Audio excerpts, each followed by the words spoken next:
On this edition, I'm going to do my UFC on FX4 predictions. Now, a lot of fights. I'm not going to do every single fight and do predictions on all of them. I'm going to do some on the fuel card, and I'm going to do all the main card predictions. So I'll start out with Joey Gambino versus Steven Siler. Now, obviously, Siler was on tough. Guy's a submission expert. Majority or almost all of his wins have come in the form of submission. Fights very well off his back. Guy can do arm bars, triangle choke, you name it. He's a very, very serviceable fighter. Questionable chin, though, in my honest opinion, but the guy fights very well off his back. Got a very good guard. Then you have Joey Gambino. The guy's undefeated in his MMA career. It's a big step up fighting in the UFC, and I'm a big believer in Joey Gambino. The guy's, not only is he from around the area that I grew up, but the guy's an unbelievable wrestler with some good ground and pound, developing submission games, training a tri-star.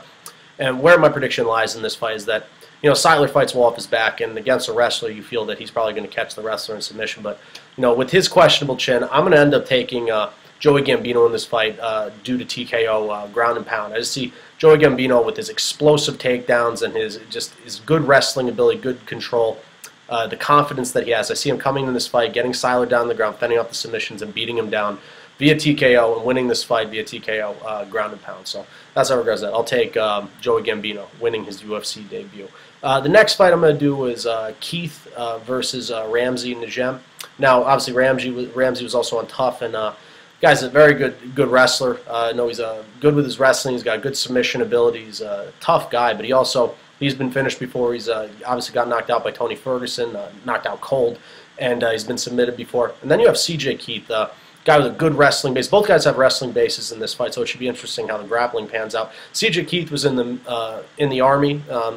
Also did wrestling before that, wanted to wrestle in college, chose the Army. Now he's back doing mixed martial arts. He's very well balanced mixed martial arts, especially with the wrestling base. He's got very good stand-up, very, very good power in his hands and legs. Big guy. Now, where my prediction lies in this fight is that I'm going to go with CJ Keith. I mean, I think Ramsey, the wrestling could be interesting how these two grapple, but I see CJ Keith coming in. I see his striking being better. His wrestling might not be better than Ramsey. I see him keeping this fight standing and winning the stand-up department. I actually see him knocking out Ramsey Najem, kind of like Tony Ferguson did, maybe with a leg kick or with hands. But I'm going to take CJ Keith in this fight. I'm going to take the underdog in this fight. CJ Keith wins this fight via knockout and defeats Ramsey Najem. So the next fight is Hatsu Hioki versus Ricardo Lamas. And, Hatsu Hioki is, renowned. I mean, a very, very, very popular fighter, very talented fighter. Balanced in the stand-up department. We saw him against Bart Palashevsky, absolute domination. Ground and stand-up, dominated the entire fight. He's got well-balanced striking. The guy has some of the best ground game out there for the division. His ability to advance guard and submit fighters at will. Then you have Ricardo Lamas. This guy's never been submitted before. He's got serviceable stand-up in regards to this fight. But where my prediction lies in this fight is that, I totally believe the hype of Hatsu Hioki. I think Hatsu Hioki, he could very well be the first guy to submit Ricardo Lamas. That's a tall task considering he's a skilled Brazilian Jiu-Jitsu practitioner. But I think Hioki could get this one down to the ground. I think he could advance guard. He could either win this fight by TKO or submission. That's how I see this one happen. If not, goes to decision. But I'm going to take Hatsu Hioki in that fight. So those are the Fuel TV fights that I have. So the first fight on the main card is Pearson versus Swanson. Now, this could very well be fight of the night. You have two very tough guys. Swanson obviously had a lot of hype in WEC. He's fought Jose Aldo. He's fought a lot of good fighters, a who's who list of fighters. Good stand-up, good ground game. And then you have Ross Pearson. He's a well-balanced fighter, very gritty guy. Guy's never been knocked out before. Very good chin. He always brings the fight. Taekwondo background. Now, how I see this one playing, I think it could definitely be fight of the night, especially with Guida and Maynard on this card. But I think Pearson and Swanson are going to beat each other up to the pulp. But when I see it coming down to it, I see this one going to decision. I'm going to take Ross Pearson winning this fight via unanimous decision and advancing to whoever he fights next.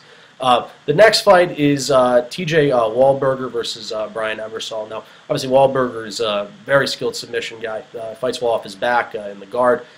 Tons of submission victories. However, he does have a very questionable chin. His stand-up is not better than Brian Ebersol's. And then you have Brian Ebersol, who's a very unorthodox fighter. Good, interesting stand-up. We've seen his cartwheel kicks before. Guy's got serious power for the division, and that's both in the stand-up and ground and pound department. He is susceptible to submissions, but he hasn't been submitted in a long time. And we've seen him fend off submissions. He does have good submission defense. And how I see this one panning out, I see Brian Ebersol using his wrestling, getting this fight down to the ground, posturing up, and testing Wahlberger's chin. And I see Wahlberger's going to throw submissions at him, fighting off his guard. He's definitely prepared for that. But I see Brian Ebersol posturing up and winning this fight via TKO due to ground and pound, or whether it's standing up. I mean, Ebersol's elbows that he throws from posturing up and in the guards, just those things are absolutely devastating. I see him catching Wahlberger with those and winning this fight via TKO. The next fight is Stout versus Fisher. And you know, Fisher's come out recently, said he's thinking about retiring after this fight. Makes you question where his mentality is going in to this fight. But you know, he's going to come his best. Fisher's very talented fighter. He's had quite a few losses that have mounted recently. The guy's got some serious knockout power. He does know how to finish fights. He has been finished before, but he always brings the fight. Know what to expect from Fisher. Where I just see Sam Stout in this fight just being the better fighter in every area. Stout has really good power, and I think what it comes down to in this fight, who has the better chin. And I think Stout has both a good ground game, good stand-up game. Guy's never been knocked out before. He's got some good power as well in the stand-up department. However, I don't see Sam Stout finishing Fisher in this fight. I think this one will go to decision, and I'm going to take Sam Stout winning this fight via unanimous decision. And if Fisher decides to retire, then wish him all the best. That brings us into our main event, Clay Guida versus Gray Maynard. Now, I've already done a video on this, but I'll just try and do this one in a nutshell. Now, Clay Guida, you know exactly what you're getting from Clay Guida. High-octane pace, very serviceable stand-up, good wrestling, very good submission game, very underrated submission practitioner, or submission artist, however you want to call it. He brings the pace. He has unbelievable cardio, and this is a 5-round fight. I think that's the biggest advantage for Clay Guida, is that it's 5 rounds, and he's going to bring the fight to Gray Maynard. He's going to be in his face. He's going to be throwing strikes. He's going to be attempting takedowns, and his cardio will be a big factor, and he's definitely going to bring the fight to Gray Maynard. And I think what it comes down to, who is the better wrestler in this fight. And there's no denying Clay Guida's wrestling abilities, takedowns. He's wrestled with some of the best.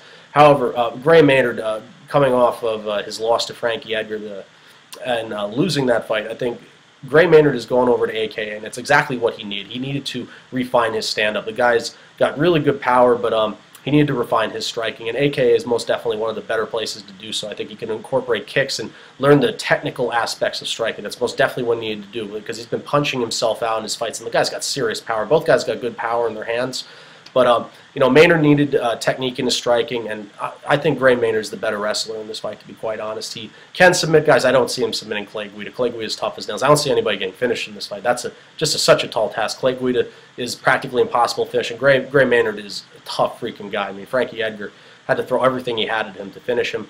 But where I see this one coming down to is that I think cardio is a big advantage, especially in a 5-round fight. But I'm going to go with the better wrestler in this fight. I think that Gray Maynard training at AKA is going to do good things for him. I think he's going to be a more refined striker in this fight. We're going to see a better and more improved Gray Maynard in the stand-up department. I see him being the better wrestler. That's just how I see. He's an outstanding wrestler. I'd love to see him get back to his roots and wrestle and keep Clay Guida down the ground. This one is going to go the distance. Neither fighter is going to be finished. No submission, no knockout. But I see this one being this one's definitely going to be upper fight of the night. And when it comes down to it, I'm going to go with Gray Maynard winning this fight. It could either be a split decision or a unanimous decision, but I'm going to take Gray Maynard winning this fight by decision, and it's going to be an outstanding fight. This is going to be a war. That's the best way to describe it. Guida versus Maynard will be a war, and it's going to be most definitely up there for fight of the night. And those are my predictions. I'm going to take Joey Gambino. I'm going to take C.J. Keith. I'm going to take Hatsuhi Oki. I'm going to take Ross Pearson. I'm going to take Brian Ebersol. I'm going to take Sam Stout. And I'm going to take Gray Maynard. And those are my predictions for the UFC on FX 4 card. Hopefully, wherever you are all watching it, you enjoy. And that's what I have for this edition. It's Kyle Delaney signing off. I'm out of here.